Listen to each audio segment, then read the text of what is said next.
Well, when I yeah.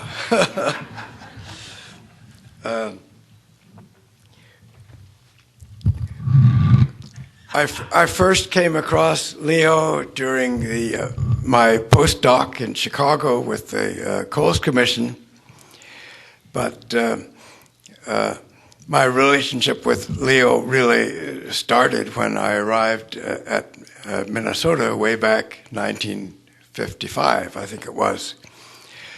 In those days, there was no economics department. We were all in the business school. And the business school was divided into areas.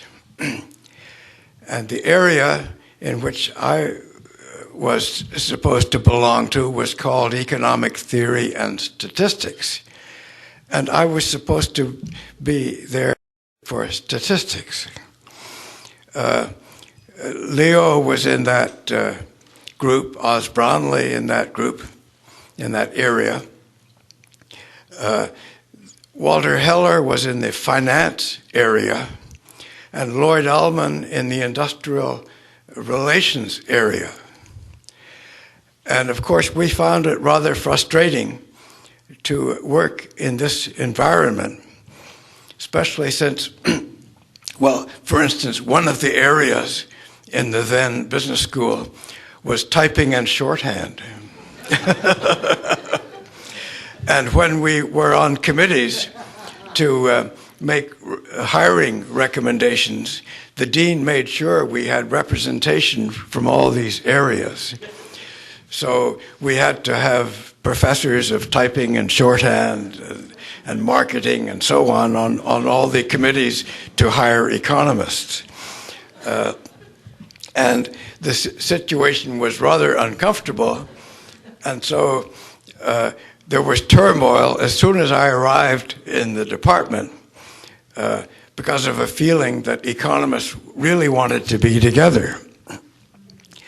And so for 2 years, there were arduous meetings to try and create an economics department within the business school, which was greatly resented by the other members of the business school, one of whom proposed at one of these meetings that if that's what you want, why don't you apply to join the department, the School of Mortuary Science? Well, we finally managed to persuade the university administration to create an economics department. And of course, Leo and Walter were the two leading figures in this.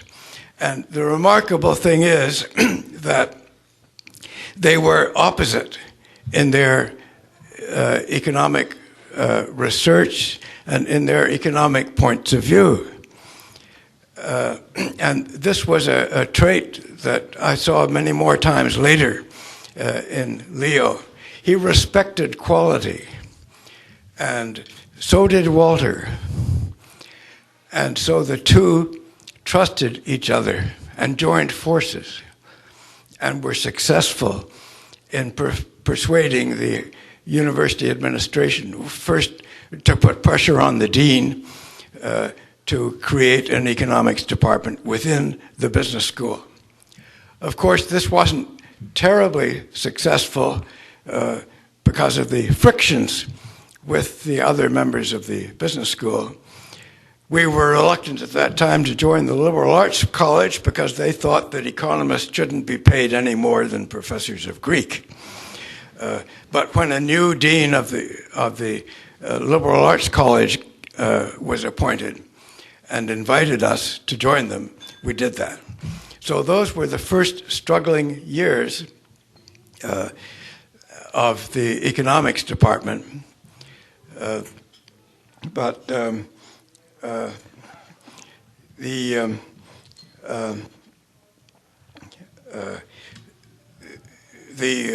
cooperation between Leo and Walter really was a tremendous force. And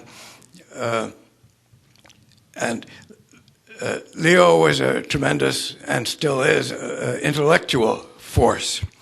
I remember him saying emphatically when people complained about the use of mathematics in economics, he said, "You can't quarrel with logic." That was his legal background coming to the fore, of course. Also, I remember some of his wonderful phrases. Once there was a lecture by somebody, I won't mention whom, who presented a theorem, and instead of providing details of proof, said, "Well, isn't it obvious?" when he was questioned about the proof. And so Leo coined the phrase, "proof by intimidation." And this was only one of the many wonderful phrases that Leo came up with. During those early years, Leo would organize bag lunch seminars. We would hold these in what came to be called Buttrick on the West Bank, on the East Bank of the Mississippi. And these informal meetings to discuss each other's ideas were just a tremendous stimulus, I think, to everybody in the department, and set the tone for the department. And so, as an intellectual leader, Leo has been incomparable, and he, I think, more than anybody else, almost single-handedly was the one responsible for the Department of Economics starting from nothing, ending up ranked 5th in the country by the National Research Council. That was because he realized before the rest of the profession how important it was to have exact thinking in economics. And before Leo was around, I think mathematical economics was looked down upon by most departments, Harvard, Princeton, Yale, all those departments. Leo made this a respectable part of economics, an indispensable part of economics. So he actually had a tremendous influence on all of economics in the United States. So finally, I have been asked to present to Leo a small token of appreciation by the department. And I would like to ask his daughter Ruth to come up and collect it for him.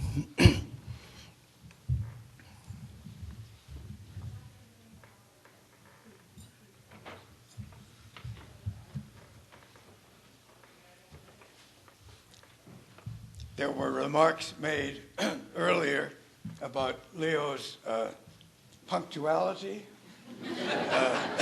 So this clock is an appreciation.